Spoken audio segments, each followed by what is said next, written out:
welcome. In this on-demand video, OJM Group partner David Mandell discusses 4 tools that can provide both tax reduction and asset protection. If you have more questions or want to learn how to incorporate these tools into your financial strategy, click the link below to schedule a complimentary one-on-one consultation with one of our experienced team members.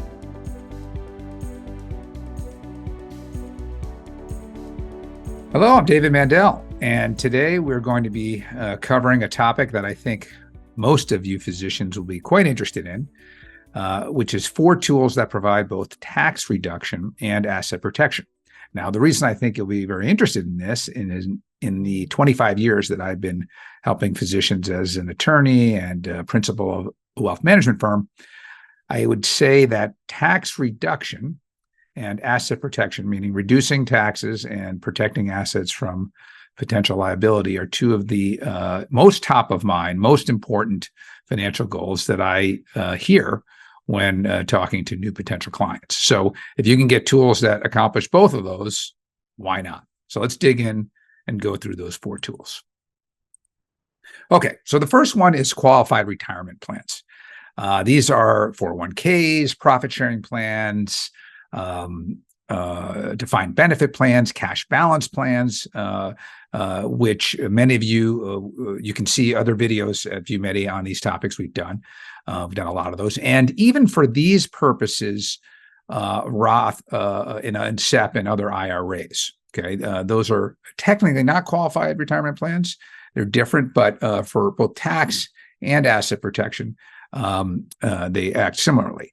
So what's the tax benefit? Well, we probably all know that, which is you get a deduction for contributions and tax-free growth in both qualified retirement plans and SEP IRAs. With Roth IRAs, the monies go in after tax. You don't get a deduction for that, but the assets grow tax-free and come out tax-free. So there's certainly a tax benefit to both qualified plans, SEP IRAs, and Roth IRAs. Okay, what about the asset protection? Well, in most states, this is state by state, state laws control asset protection rules generally. There is excellent, what I call +5 here. For those of you who have watched other of our videos on asset protection, you know I use a -5 to +5 sliding scale, and +5 being the top end, assets that are truly beyond the reach of creditors. If you get our books, you can read more about that and dig into the chart. So in most states, qualified plans and IRAs are protected at that +5 level. Now, that's not true of every state. Some states have that protection, but there are limits based on timing of contributions to those plans, or there's limits in terms of dollar value of those plans. And there are other states that protect qualified plans well, but IRAs not as well. California comes to mind as one of those states. So you really have to get specific advice on that. But in general, asset protection is excellent for qualified plans and IRAs as a general rule. The devil's in the details, of course. Now, what should you be aware of? You got to be aware of limits on contributions, right? Obviously, if you're going to do a plan, you got to understand how much you can put in there. You have to be cognizant that the dollars coming out of qualified plans and SEPs are going to come out as ordinary income taxes, which is the highest level of tax that we've got as compared to, let's say, capital gains rates. And obviously for Roths, that's a different story. So you want to make sure that you implement tax diversification in your planning. We talked about that in other ViewMedi videos. The idea that you want to have assets that grow and come out as ordinary income, those that come out of capital gains, and those that come out tax-free. So you want to have tax diversification built into your planning. You also, in qualified plans, when it comes to that out of practice, you want to make sure you avoid liability by having the practice plan benchmarked and reviewed periodically. Again, we've talked about that in other videos. We discussed that in the books. You can't have liability for qualified retirement plans at your practice if you don't do it right. So great tax treatment, different kinds, generally great asset protection, but there's some things to be aware of and to make sure. Okay. Tool number 2. Non-qualified plans. Now, our qualified plans is something that probably most of you have. I'm going to guess, because I speak to many medical conferences and obviously speak to many physicians, that you don't have a non-qualified plan in place, because most physicians do not, and that's unfortunate. We do at OJM Group. I take advantage of myself. A non-qualified plan, okay, can act, if properly structured, like an unlimited Roth IRA, in that the contributions go in post-tax. You can structure the plan so it grows tax deferred and then can come out tax free, just like a Roth IRA. So if you're someone who say, hey, I'd like to have more in a Roth type vehicle, then a non-qualified plan might be something that makes sense for you. The asset protection, okay, is more varied than qualified plans. Qualified plans generally at the +5 level. Again, some states have limitations on that. Asset protection, it depends on the state. About 20 or so states you can fund cash value insurance, use the cash value insurance as the funding vehicle. And if you do that in about 20 states, those are exempt with an unlimited value. Some states you can use that type of funding vehicle and there's asset protection, but it's limited to a dollar amount. And there are some states where it's not protected at all, where you may layer in a trust or an LLC on top of that, a legal tool to provide the asset protection. Be aware, okay? Be aware that non-qualified plans have much more flexibility than qualified plans. And the most important ones probably are that you don't have to offer to any employees. So if you and a couple of your docs in your practice want to do this, you can do this just for you, even if you have hundreds of employees. And even within the physicians, okay, they can opt out. So we have practices who put this in place where there's one doc who really wants to participate, a bunch of their partners, all of them don't want to, and none of the employees participate. It can literally be done for one person. It can be totally discriminatory. That is allowed. So again, be aware that non-qualified plans really have the most flexibility in terms of, hey, how much do you want to put in, and whether I just want to do this or a couple of my colleagues and everybody else can just go on and not participate. Make sure that you've evaluated these types of plans in your practice. This is really shocking to me how many practices and physicians haven't even looked at it. It's one thing if you look at something and you say, okay, it doesn't work for me because of X, Y, Z. I don't have the cash flow, other expenses in my life personally. I'm not going to participate in this. Fine, but at least you've examined it. I know so many docs, when I'm bringing this up, they haven't heard of it and they've never looked into it. So be aware of the flexibility. Make sure you've evaluated it, and then you can decide whether you want to do it or not. Tool number 3, that provides both tax and asset protection. This is something that most of you are taking advantage of already, which is your primary residence, your home, if you own your home. Tax rules, there's always been tax benefits to the home. Even under recent rules, the benefits remain. There's a mortgage interest deductible, although now there are a bunch of limitations to that, okay? There's a 500 capital gain exclusion, meaning if you're married, you have 500,000 of gain. If you sell that home, you bought it for 500, you sell it for $1 million, you're not going to pay any tax on that. 250 for an individual. And property and local taxes can be deducted, although in the most recent Tax Act a number of years ago, those deductibility is also now has limitations to it. It's limited. So, but still, you've got mortgage interest deduction, you've got capital gain exclusion, you've got some ability to write off local property taxes. Okay, so those are your tax benefits. Asset protection. Well, total variability here. So in some states, yes, a lot. In other states, no, and or not so much. This all depends on the state homestead exemption.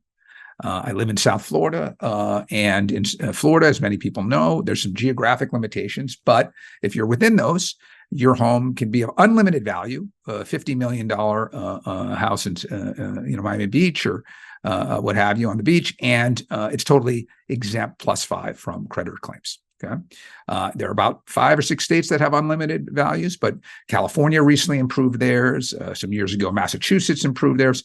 So there are states that are getting better, but there are still some states like New Jersey that is 0, and others that are $5,000 or $10,000. And what that means is they haven't revised or renewed or made modern their homestead statute. That's probably $5,000 or $10,000. It's been there for 100 years when that meant something. So obviously a huge discrepancy and huge variability based on the different states. Be aware that the homestead exemptions, vary widely. Understand what it is in your state. Okay, you want to know that. Very important. Make sure you understand, the homestead rule in your state, and then perhaps there's strategies around that if asset protection is important to you to potentially protect that equity in other ways. And that's for another video or for you to have a consult with us. The final tool of the four that provides both significant tax benefits and asset protection is cash value life insurance. Again, we've got other videos on this. We have a number of chapters in our books on this, but essentially cash value, which is also called permanent insurance. Some of you may think of it as quote unquote whole life insurance, but whole life is only one subset of permanent insurance. I have a number of cash value or permanent policies, and only one of them is whole life. The others are a little more aggressive in their investment portfolio. Okay. So in any case, cash value insurance, it has enjoyed tax benefits for decades, really since the beginning of our tax code. The cash values can grow tax-free if managed properly. The cash values can be accessed tax-free. The death benefits, so the cash value is the amount growing there that you can have access to, like an asset on your balance sheet. The death benefit is what pays off when you die. Okay. If you have term insurance, that's all you have is death benefit. That's fine. The death benefits also generally pay to your beneficiaries income tax-free. Okay? And this is something I've taken advantage of myself a number of times, you can move between two cash value permanent policies, between one and another, using a like-kind exchange tax-free. Many of you have heard of a like-kind exchange with real estate, but you can also do that with cash value life insurance. So you could go have one policy and then decide, well, you know what, there's some new policies that have better growth rates or better internal costs, and I'm still healthy and I get underwritten. I can move from this policy to the other policy and I pay no tax. All that cash value moves over.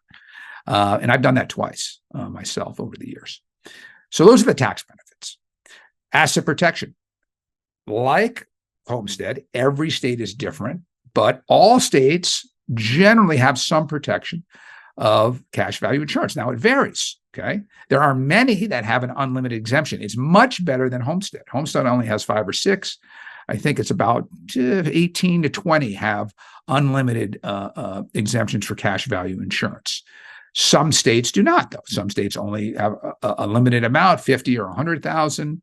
And some states may not have any protection at all. So obviously, be aware of the long-term tax benefits of such policies and understand that it requires ongoing maintenance. This is not, I'm going to put money in a policy and then set it or forget it.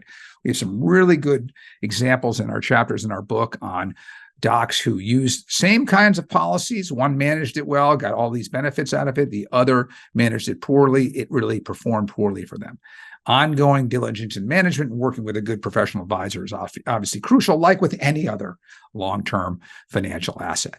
But again, be aware of the exemptions from a asset protection point of view.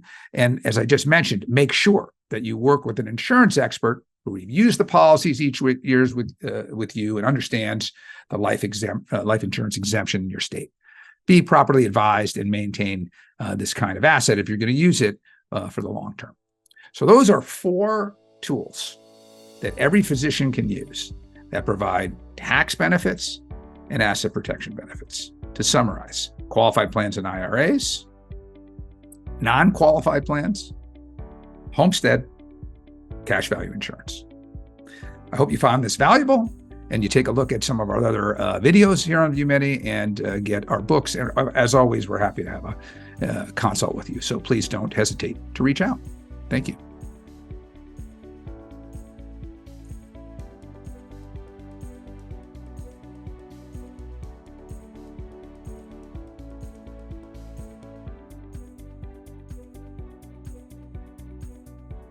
OJM is a multidisciplinary wealth management firm. We specialize in working with doctors, and our team has helped physicians reduce taxes, protect assets, and achieve their financial goals. Don't forget, OJM Group also offers viewers a complimentary consultation where we can answer your questions to see if our firm might be a good fit for your situation. Simply click the button below to schedule your free consultation.